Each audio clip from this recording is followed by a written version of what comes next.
Something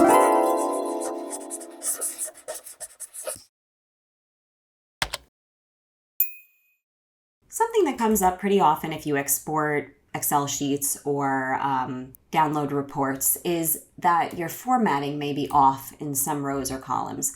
And here you can see that in my columns I and J, where I have just a bunch of numbers instead of dates, and these should both be dates. So how do I turn these from just a bunch of numbers into date format? Well, it's super easy. So I'm going to select whatever I want to change. I'm going to go up to Home and then over to Number, where there's a drop down that says General right now. I'm going to drop that down and pick the format that I want. So if you are looking for something other than date, there's accounting, numbers, all sorts of options, percentage, but I like short date.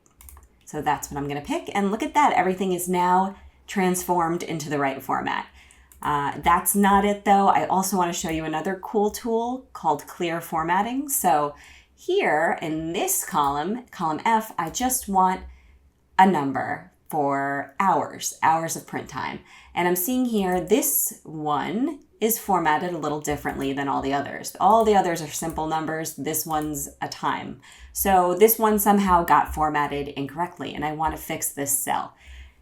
Well, I can just try to type in a different number. Maybe if I just put in the number 4, it'll work. Let's see.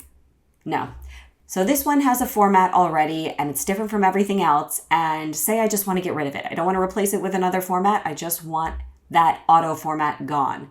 Well, to do that, you just go back up to Home, all the way down to Editing and then Clear. We're going to hit the drop down. So don't just hit Clear, hit the drop down and then go to Clear Formats. And you see it right away that fixed it. That took away the auto formatting and now it is just a number. So if I want to change it to 3, that worked and there's no problem. So that can be really helpful. I like to keep this on my quick access toolbar, which is up at the top. And if you want it there too, you can go back to the clear menu, right click over clear formats, and then you can add it to your quick access toolbar from there and it should show up here. If you don't have a quick access toolbar, just click that downward arrow on the top left-hand corner and there will be something called Show Quick Access Toolbar and that'll give you that. And you can basically add anything to that you like and that way you don't have to go back and forth between tabs when you're working, and I find this one to be one I use a lot, so I like to have it available. And that is it. I hope this helped you guys with your formatting in Excel. I have a whole playlist to check out, so please join me in more videos and thanks for watching.